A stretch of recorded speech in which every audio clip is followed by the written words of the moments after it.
Hello నమస్తే welcome to weekend exclusives. అందరికీ ముందుగా గణతంత్ర దినోత్సవ శుభాకాంక్షలు. అద్భుతం అనిపిస్తాయి కొన్ని విషయాలు, ఆశ్చర్యం అనిపిస్తాయి కొన్ని సంగతులు, ఆలోచనలో పడవేస్తాయి కొన్ని వార్తలు. ఇలాంటి ఎన్నో విశేషాలను మీ ముందుకు తీసుకొస్తోంది వీకెండ్ ఎక్స్క్లూజివ్స్. జాతిపితకు గుడి కట్టిన సిక్కోలు, ఇంటింటికి జాతీయ జెండా, నైజాంలో తొలిసారి జాతీయ జెండాను ఎగురవేసిన ఇల్లు, ఆ ఊరు దేశానికి అంకితం. ఇలాంటి ఇంట్రెస్టింగ్ స్టోరీస్ అందిస్తోంది వీకెండ్ ఎక్స్క్లూజివ్స్. బ్రిటిష్ సామ్రాజ్యపు బానిస సంఖ్యల నుంచి యావత్ భారతదేశాన్ని బంధ విముక్తుల్ని చేశారాయన. నెత్తుటి బొట్టు చెందకుండా ప్రజలకి స్వేచ్ఛా వాయువుల్ని పరిచయం చేశారు. నిరాయుధుడై ఒక్కడై కదిలి యావత్ దేశమే తన వెంట నడిచేలా చేసిన ఆ ఉత్తముడు ప్రజలకు దేవుడు కాక ఇంకేమవుతాడు? అందుకే కనిపించని దైవం కంటే కలిసి నడిచిన మానవుణ్ణి దేవునిగా భావించారు సిక్కోలు ప్రజలు. ఆ మహాత్ముడు నడయాడిన నేలలో ఆయనకు గుడి కట్టారు. దేశంలోనే మొదటి మహాత్ముని స్మారక మందిరంగా ఆరాధిస్తున్న సిక్కోలు గాంధీ మందిరాన్ని మనము చూసి తరిద్దాం రండి.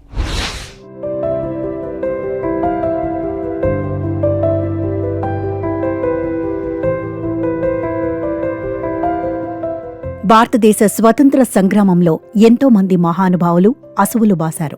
తెల్లదొరలను తరిమికొట్టడానికి ఎంతో మంది మహనీయులు వివిధ రకాల ఉద్యమాలు నిర్వహించి ప్రాణత్యాగాలు చేశారు.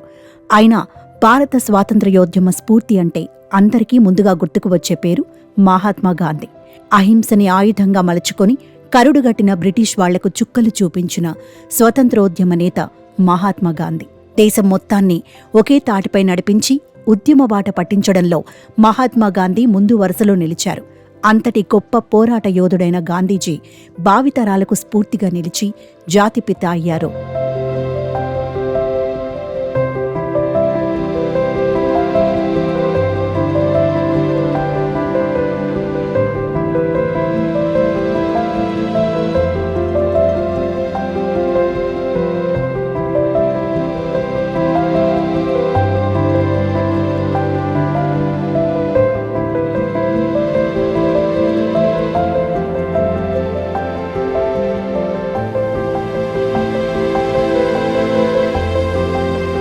అయితే దేశానికి స్వాతంత్ర్యాన్ని అందించిన మహాత్ముని ఆశయాలు భవిష్యత్ తరాలకు గుర్తుండేలా శ్రీకాకుళం పట్టణంలో స్మారక కట్టడం ఏర్పాటు చేశారు. దాన్ని గాంధీ మందిరంగా పిలుస్తున్నారు. ఆంధ్రప్రదేశ్లో మొట్టమొదటి గాంధీ మందిరం కూడా ఇదే కావడం విశేషం. అయితే 1927 డిసెంబర్ 2 నుంచి 6వ తేదీ వరకు మహాత్మా గాంధీ శ్రీకాకుళం పట్టణంలో పర్యటించారు. 5 రోజుల పాటు జిల్లా అంతటా విస్తృతంగా పర్యటించి స్థానిక ప్రజల్లో స్వాతంత్ర్యోద్యమ స్ఫూర్తిని నింపారు గాంధీజీ. ఆ మహనీయుడు నడిచిన గడ్డపై గాంధీ మందిరం నిర్మించటానికి శ్రీకాకుళం గాంధీ స్మారక నిధి సమన్వయ బృందం నిర్ణయించింది. అనుకున్నదే తడవుగా స్థానిక శాంతినగర్ కాలనీలో గాంధీ మందిర నిర్మాణం పూర్తి చేశారు. యావత్ ప్రపంచానికే ఆదర్శంగా నిలిచిన బాపూజీకి మందిరం నిర్మించటం తమ అదృష్టంగా భావిస్తున్నామని నిర్వాహకులు తెలిపారు. అందరికీ కూడా గాంధీజీ గారిలో ఉన్న గొప్ప లక్షణాలను అందించాలనే లక్ష్యంతో శ్రీకాకుళం జిల్లాలో దేశంలో ఎక్కడా లేని విధంగా గాంధీ గారికి ఒక మందిరాన్ని నిర్మించాం. అలాగే గాంధీ గారి మందిరం మీదన 15 అడుగుల ఎత్తులో మహాత్మా గాంధీ భగవద్గీత పట్టుకుంటూ నడుస్తున్న గ్రంథం. 3 మతాలు కూడా మనకి ఒక్కటే అని చెప్పే దిశగా 3 మతాల గుర్తులు కూడా వేశాం. అలాగే భారత మాత విగ్రహాన్ని కూడా మీదన పెట్టడం జరిగింది. గాంధీ మందిరంతో పాటు భారత స్వాతంత్ర సమరయోధుల స్మృతివనంగా దీన్ని తీర్చిదిద్దాం. 35 మంది స్వాతంత్ర సమరయోధులు, 5గురు సంఘ సంస్కర్తలతో శ్రీకాకుళం నగరంలో ఈ గాంధీ మందిరం స్వాతంత్ర సమరయోధుల స్మృతివనం నెలకొల్పబడింది. శ్రీకాకుళం జిల్లా కేంద్రంలోని శాంతినగర్ కాలనీలో మహాత్మా గాంధీ మందిరాన్ని నిర్మించారు. సుమారు 50 సెంట్ల విస్తీర్ణంలోని ఏర్పాటు చేసిన పార్క్లో మహాత్మా గాంధీ మందిరంతో పాటు భారత స్వాతంత్ర్య సమరయోధుల స్ఫూర్తి వనం కూడా ఏర్పాటు చేశారు. దేశంలో 2 చోట్ల గాంధీ మందిరాలుండగా శ్రీకాకుళం జిల్లా కేంద్రంలో నిర్మించిన మందిరంలో 35 మంది ప్రముఖ స్వాతంత్ర్య సమరయోధులు, 5గురు సంఘ సంస్కర్తల విగ్రహాలను ఏర్పాటు చేశారు. ఇక్కడ గాంధీ మందిరంలో ప్రతిరోజు ప్రత్యేక పూజలు నిర్వహిస్తుంటారు. గాంధీ నిత్య ఆరాధన జరుగుతున్న మందిరంగా సిక్కోలు గాంధీ మందిరం పేరుగాంచిందని మందిర నిర్వాహకులు చెబుతున్నారు. గాంధీ గారికి జిల్లాతో ఉన్న సంబంధాలు 1927 డిసెంబరు 2, 3, 4 తేదీల్లో గాంధీ గారు ఈ జిల్లా పర్యటించారు. ఇక్కడ మన మున్సిపల్ మైదానంలో శ్రీకాకుళంలో ప్రజలతో అందరితో మమేకమై మీటింగ్ చేశారు. ఆ మీటింగ్లో ప్రజల్లో మనం స్వాతంత్రం సంపాదించాలి అనే స్ఫూర్తి రగిలించి ఇక్కడ ఉన్నటువంటి పలాస, మెలియాపుట్టి చాలా గ్రామాలు తిరిగారు. దీనికి ఇక్కడ ఉన్నటువంటి చాలామంది స్వాతంత్ర సమరయోధంలో పాల్గొన్నటువంటి గరిమెల్ల సత్యనారాయణ గారు, చౌదరి సత్యనారాయణ గారు, అలాగే గౌతుల అచ్చన్న గారు, అలాంటి వాళ్ళని కొంతమందిని తయారు చేసి స్వాతంత్ర సమరయోధంలో అతనితో పాటు నడిపించారు. శాంతి ద్వారా దేశానికి స్వాతంత్ర్యం తీసుకురావడంతో పాటు ప్రపంచానికి గొప్ప శాంతి సందేశాన్ని అందించిన మహనీయుడు బాపూజీ. ఆయన మందిర నిర్మాణం సమరయోధుల స్ఫూర్తివనం ద్వారా సిక్కోలు ఖ్యాతిని ప్రపంచానికి చాటాలన్న సంకల్పంతో ఈ మందిర నిర్మాణం గాంధీ మార్గ్ ఇండియా ఫౌండేషన్ ఆధ్వర్యంలో చేపట్టారు. ఇక్కడ ఏర్పాటు చేసిన గాంధీ మందిరంలో మహాత్ముడు ధ్యానముద్రలో దర్శనమిస్తారు.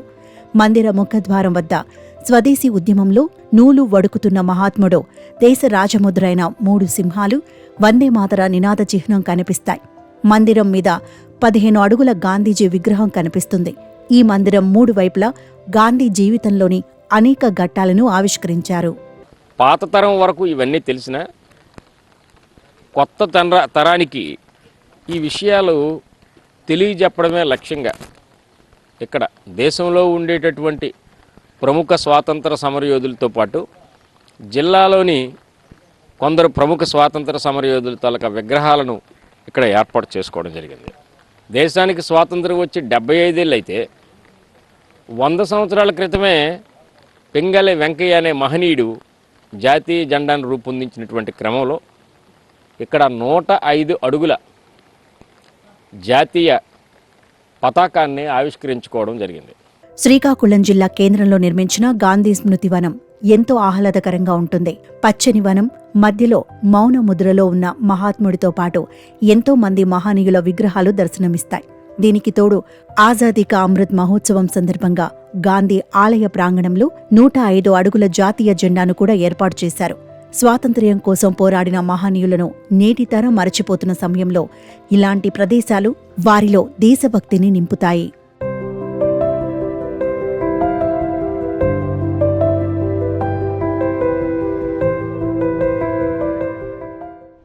ఎందరో మహనీయుల ప్రాణత్యాగాలతో వచ్చిన స్వాతంత్ర్యం ఇది.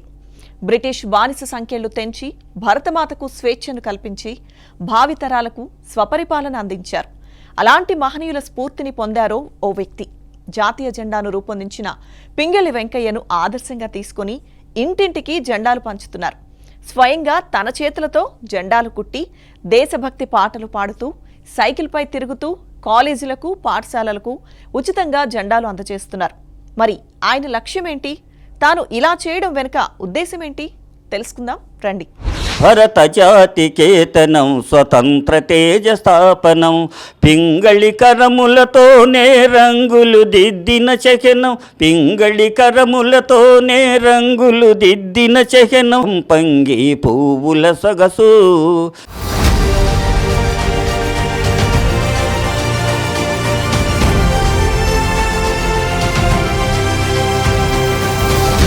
స్వప్రయోజనం లేనిదే చిన్న సాయం కూడా చేయలేని ఈ రోజుల్లో 6-10 వయసులోనూ స్వలాభం లేకుండా సేవాభావంతో పనిచేస్తున్నారు ఓ దేశభక్తుడు. దేశమన్నా, దేశభక్తి అన్నా, జాతీయ జెండా అన్నా ఆయనకు అమితమైన ఇష్టం. కదిలిస్తే తాను రాసుకున్న దేశభక్తి పాటలు పాడి వినిపిస్తూ ఉంటారు. జెండాలను స్వయంగా తయారు చేసి ఉచితంగా పనిచేస్తుంటారు. ఘంటసాల స్వరపీఠం అనే సంస్థను స్థాపించి పలువురికి స్వయం ఉపాధి నిర్వహిస్తూ పనీపాట పేరుతో ఉచిత శిక్షణ కేంద్రం ద్వారా మహిళలకు స్వయం ఉపాధి కల్పించుకునేలా తోడ్పాటును అందిస్తున్నారు.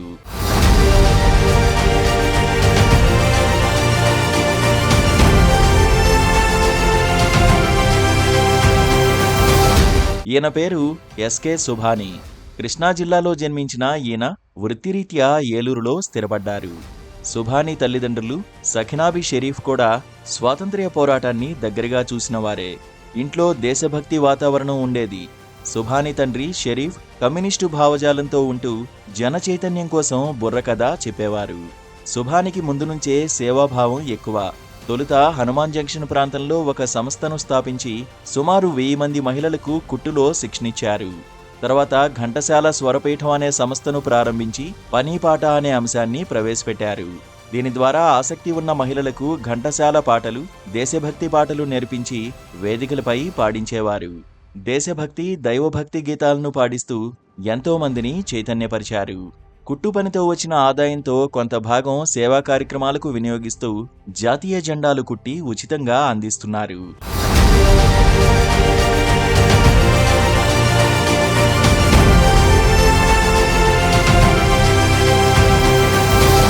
చిన్న వయసులో జయాంధ్ర ఉద్యమంలో పాల్గొన్న సుభాని పెద్దయ్యాక తండ్రి బాటలోనే టైలరింగ్ వృత్తిని ఎంచుకున్నారు. సుభానికి కళలు, సంగీతం, సాహిత్యం ఎంతో ఇష్టం. ఆ ఆసక్తితోనే దేశభక్తి పరంగా పింగళి వెంకయ్యపై అభిమానం పెంచుకున్నారు. ఆగస్టు 15, జనవరి 26న ఉచితంగా జెండాలు పంచిపెట్టడం సుభాని అలవాటు చేసుకున్నారు. ఆజాదీ కా అమృత్ మహోత్సవంలో వందల కొద్దీ జెండాలు తయారు చేసి ఇంటింటా ఉచితంగా అందజేశారు.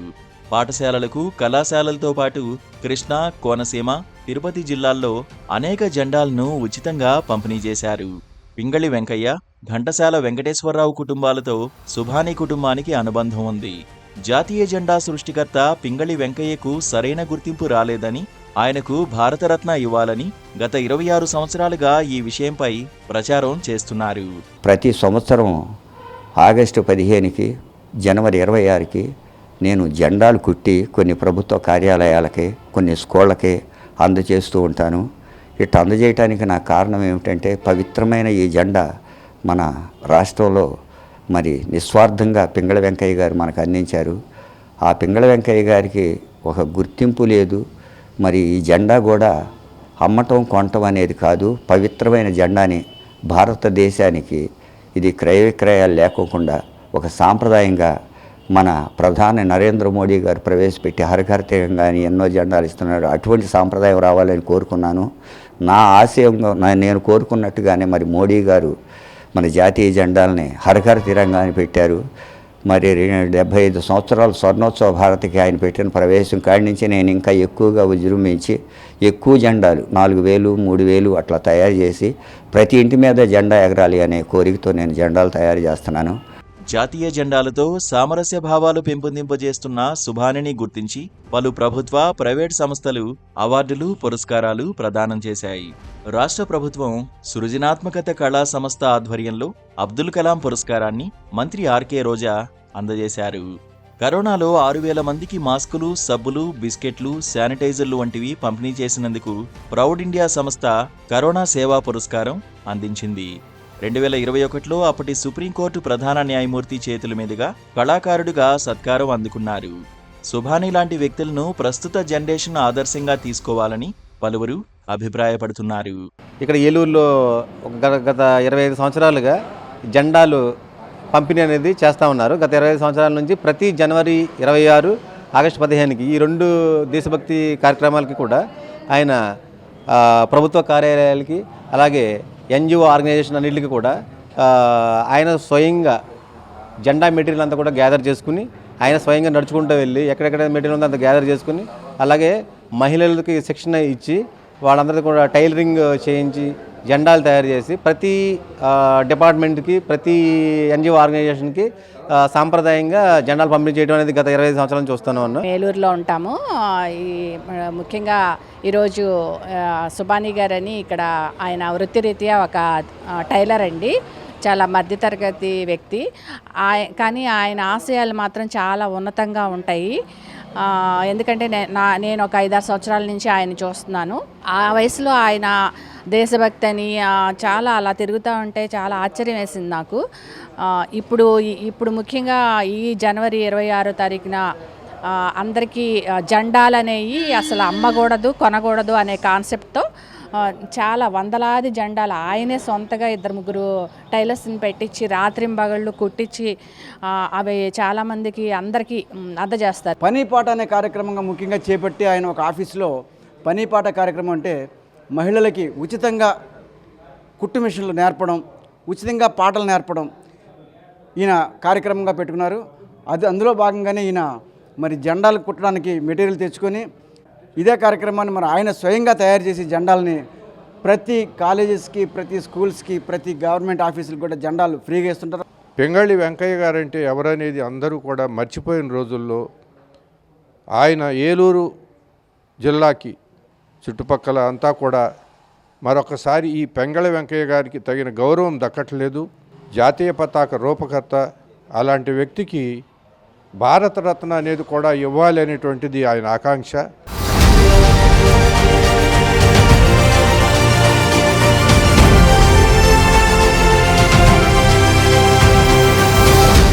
బ్రిటిష్ పాలన నుంచి దేశానికి విముక్తి వచ్చిన రోజులవి. ఎక్కడ చూసినా ప్రజలంతా మువ్వన్నెల జెండాలు ఎగరవేస్తూ స్వేచ్ఛా వాయువులు పీలుస్తున్నారు. కానీ తెలంగాణలో మాత్రం జెండా ఎగరలేదు. దేశానికి స్వాతంత్ర్యం వచ్చినా నిజాం పాలనలో ఉన్న తెలంగాణకు మాత్రం ఆ భాగ్యం లభించలేదు. కానీ ఓ వ్యక్తి మాత్రం తెలంగాణ గడ్డపై మువ్వన్నెల జెండా ఎగరవేశారు. నిజాం రాజులని ధిక్కరించి తన ఇంటిపై 3 రంగుల జెండాను ఎగరవేసి తెలంగాణ విముక్తి కోసం గళం విప్పారు. ఆ వివరాలు, ఇంటిపై జెండా ఎగురవేసిన నాటి గుర్తులను ఓసారి చూసొద్దాం పదండి.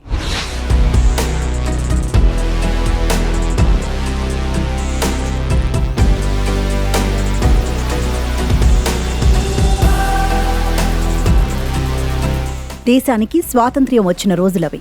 దేశమంతా త్రివర్ణ పతాక రెపరెపలతో సందడిగా ఉన్న ఉద్విగ్న క్షణాలవి. అలాంటి సంబరాల్లో దేశం వెలిగిపోతుంటే తెలంగాణ మాత్రం నిజాం రాజుల పాలనలో మగ్గిపోతోంది. అలాంటి రోజుల్లో నిజాం రాజు ఆదేశాలను ధిక్కరించి తొలి జాతీయ జెండాను ఎగరేశారు ధర్మపురికి చెందిన కన్నె కేశవులు. జగిత్యాల జిల్లాలోని ధర్మపురిలో తొలి జెండా ఎగిరిన చారిత్రక సంఘటన గురించి మరోసారి స్మరించుకుందాం. జగిత్యాల జిల్లాలోని ధర్మపురిలో ఉన్న ఈ ఇంటికి ఓ ప్రత్యేకత ఉంది. నిజాం నిరంకుశ పాలనలో మగ్గిపోతున్న తెలంగాణలో తొలిసారి భారత జాతీయ జెండా రెపరెపలాడింది ఈ ఇంటిపైనే. ఎగరవేసింది స్వర్గీయ స్వాతంత్ర్య సమరయోధుడు కన్నె కేశవులు. 1947లో దేశానికి స్వాతంత్ర్యం వచ్చింది. 3 రంగుల త్రివర్ణ పతాకం ఆవిష్కరిస్తూ దేశమంతా సంబరాలు చేసుకుంటోంది. కానీ నిజాం పాలనలో మగ్గుతున్న తెలంగాణకు మాత్రం స్వాతంత్ర్యం రాలేదు. జాతీయ జెండా ఎగురవేస్తే కఠిన చర్యలు తీసుకుంటామని నిజాం పాలకులు హెచ్చరికలు జారీ చేశారు. వాటన్నింటినీ ధిక్కరిస్తూ నిజాం పాలకులను ఎదిరిస్తూ ధర్మపురికి చెందిన కన్నె కేశవులు తన నివాసంపై స్నేహితుడు సంగినబట్ల మాణిక్య శాస్త్రితో కలిసి జాతీయ జెండాను రెపరెపలాడించారు. 1947 ఆగస్టు 15న ధర్మపురి గోదావరి తీరంలో ఉన్న ఇంటిపై జాతీయ జెండా రెపరెపలాడటంతో అప్పటి పాలకులు ఆగ్రహించారు. వీరిని పట్టుకునేందుకు పాలకులు కన్నె కేశవులు ఇంటికి పోలీసులను పంపించారు. దీంతో తన స్నేహితుడితో కలిసి కేశవులు ఉధృతంగా ప్రవహిస్తున్న గోదావరి నదిలోకి దూకి పారిపోయాడు. గోదావరి నదిలోకి దూకి పారిపోయిన కేశవులు మంచిర్యాల చేరుకున్నారు. అక్కడి నుంచి మహారాష్ట్రకు వెళ్లి అక్కడ స్వాతంత్ర్య సమర యోధుల శిక్షణ శిబిరంలో చేరి శిక్షణ పొందారు. అక్కడి నుంచి తిరిగి వచ్చిన తర్వాత సిర్పూర్ పేపర్ మిల్లో కార్మిక సంఘం నాయకుడిగా ఎదిగారు. అనంతరం ఆయన ఉమ్మడి రాష్ట్రంలో సిర్పూర్ ఎమ్మెల్యేగా 2 సార్లు పనిచేశారు. మాజీ సీఎం చెన్నారెడ్డి హయాంలో చేనేత మంత్రిగా కూడా పనిచేశారు. ఆయన పోరాట స్ఫూర్తిని భావితరాలకు తెలియచేస్తున్నారు స్థానికులు. అంతేకాదు, గత ఏడాది స్వాతంత్ర్య దినోత్సవ వజ్రోత్సవ వేడుకలకు కేశవులు తొలి జెండా ఎగరేసిన తన ఇల్లును ముస్తాబు చేశారు. ఆయన పోరాట స్ఫూర్తిని భావితరాలకు తెలియచేస్తున్నారు స్థానికులు. ప్రభుత్వం అధికారికంగా అక్కడ జాతీయ జెండాను ఆవిష్కరించింది. స్వాతంత్ర్య సమరయోధుడు కేశవులు 2019లో మృతి చెందారు. అధికారిక లాంఛనాలతో ఆయన అంత్యక్రియలను అప్పటి కేసీఆర్ ప్రభుత్వం జరిపించింది. అలా ప్రతి ఏటా స్వాతంత్ర్య గణతంత్ర దినోత్సవ వేడుకల్లో చారిత్రక కేశవులు ఇంటిపై జెండాను ఎగరేస్తున్నారు. కేశవులు స్ఫూర్తి భావితరాలకు తెలియచెప్పాలని స్థానికులు కోరుతున్నారు. ఇక్కడి నుంచి రజాకార్లతోటి కానివ్వండి, నిజాం ప్రభువులతో కానివ్వండి, ఇక్కడి నుంచి పోరాడి ఇక్కడ భారతదేశ జెండా ఎగరవేసి వాళ్ళ ఇంటిపైన ఇక్కడి నుంచి గోదావరి నుంచి మహారాష్ట్రకు వెళ్ళడం జరిగింది. నిజంగా మా ధర్మపురి వాసిగా మాకెంతో, మా గ్రామానికి చెందినవాడిగా రాష్ట్రానికి మంత్రిగా పనిచేయడము, అదేవిధంగా దేశం కొరకు స్వతంత్ర సమరయోధుడిగా ఉండడం అనేది మాకెంతో గర్వకారణంగా భావిస్తున్నాను. హైదరాబాద్ సంస్థానం అనేటువంటి భారతదేశంలో కలవకపోయినా కూడా ఎగిరించిన సందర్భం లోపల నిజాం రాజులు ఆయన పట్టుకోవడానికి ప్రయత్నించినప్పుడు తన ఇంటి ముందు ఉన్నటువంటి ఉధృతంగా ప్రవహిస్తున్న గోదావరిలో దూకి అక్కడి నుంచి తప్పించుకొని పోయారు. అలాగే భారతదేశం లోపల హైదరాబాద్ సంస్థానం విలీనం తర్వాతకి ఆయన సిర్పూర్ నియోజకవర్గం కాంగ్రెస్ పార్టీ అభ్యర్థిగా పోటీ చేసి 2 సార్లు ఎమ్మెల్యేగా గెలిచి ఒకసారి జౌళి శాఖ మంత్రిగా పనిచేసినటువంటి వ్యక్తి. ఆయన మన ధర్మపురి పట్టణానికి చెందిన వ్యక్తిగా, ఒక కాంగ్రెస్ పార్టీ అభ్యర్థిగా మంత్రిగా పనిచేసినటువంటి వ్యక్తిగా ఆయన గురించి ఈరోజు చర్చించుకోవడం అనేటువంటిది గర్వంగా ఉంది. ఆయన్ని ఆదర్శంగా తీసుకొని మేము కూడా ఇంకా ఎన్నో గొప్ప స్థానాలకు వెళ్ళి ప్రజలకి మా వంతు సహాయం చేయాలని చెప్పేసి కోరుకుంటున్నాం. కన్నె కేశవులు తొలి జెండా ఎగురవేసిన ఇల్లు శిథిలావస్థకు చేరుకుంది. ఈ చారిత్రక ఇంటిని చూస్తే ఇప్పటికీ స్వాతంత్ర్య ఉద్యమ పోరాట స్ఫూర్తి గుర్తుకు వస్తుంది. స్వాతంత్ర్య సమరయోధులను ప్రతి ఏటా గుర్తుకు తెచ్చుకునేలా వారి జీవిత చరిత్రను భవిష్యత్ తరాలకు అందించాలని స్థానికులు కోరుకుంటున్నారు.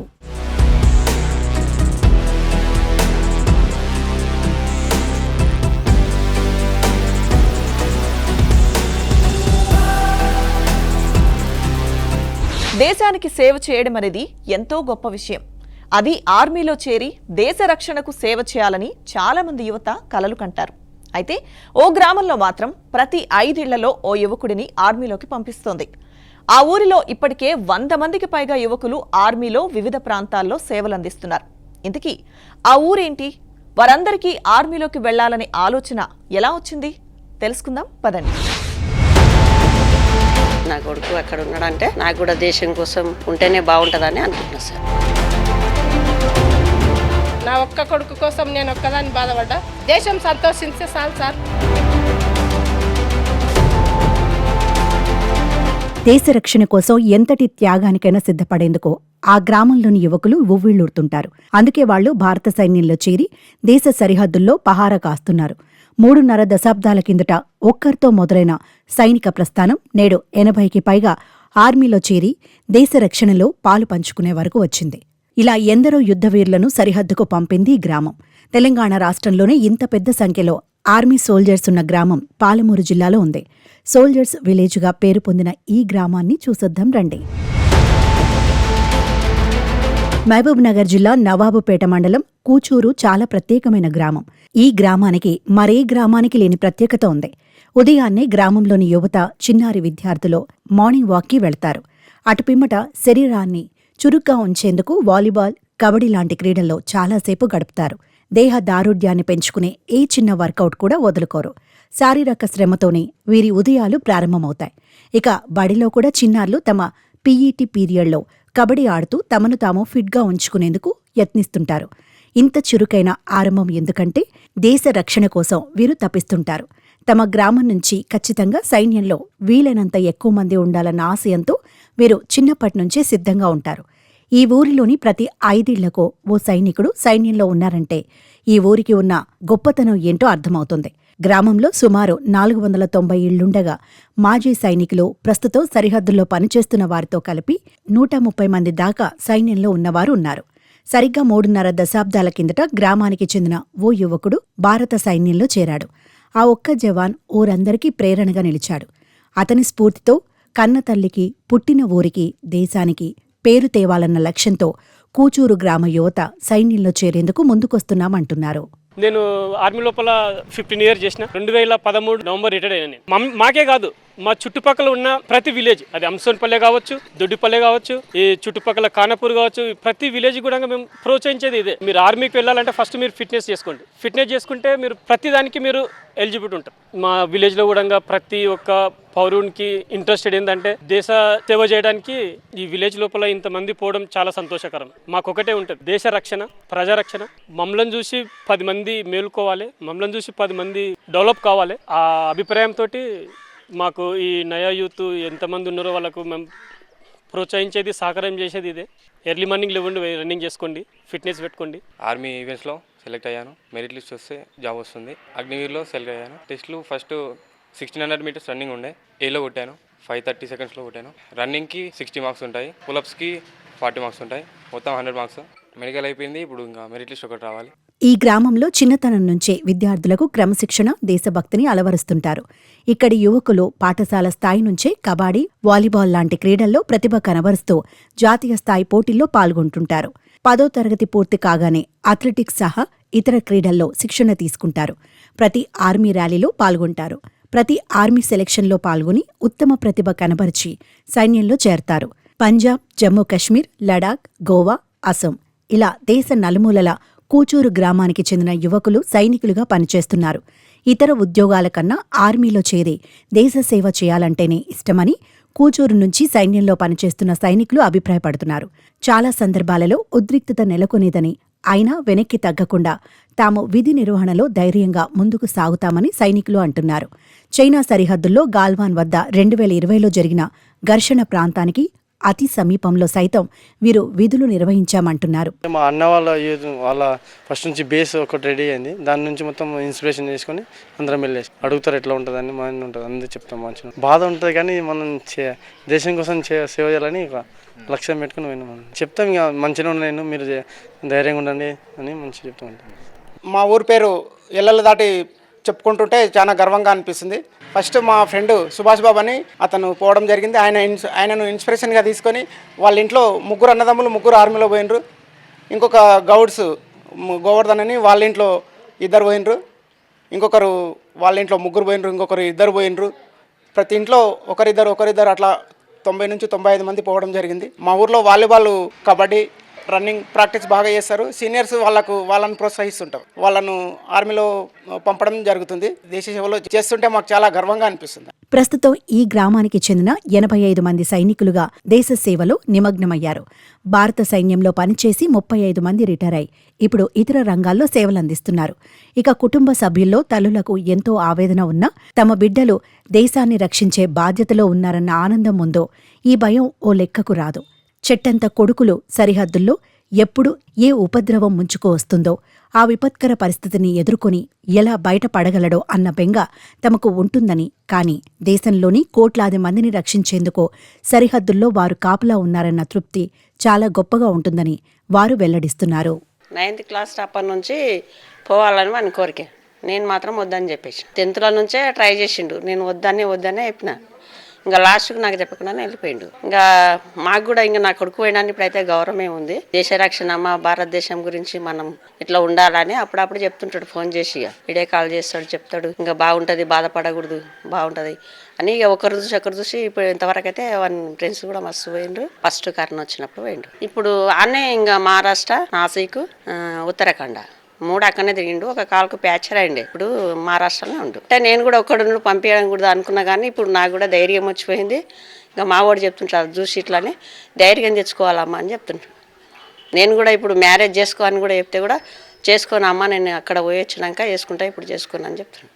నాకు ఒకటే బాబు, నాకు కూడా గౌరవమే ఉంది సార్. ఇప్పుడు అయితే నా కొడుకు అక్కడ ఉన్నాడంటే నాకు కూడా దేశం కోసం ఉంటేనే బాగుంటుందని అనుకుంటున్నా సార్. దేశం కోసం మమ్మల్ని నిడిచిపెట్టి వెళ్ళిపోయిండు అక్కడినిగా. ఎక్కడనో దేశంలో బాబు, మేమిడ కన్నాం కానీ ఆయన రాతలు కనలేము కదా సార్. నా ఒక్క కొడుకు కోసం నేను ఒక్కదాన్ని బాధపడ్డా. దేశం అయితే బాగుపడుతుంది.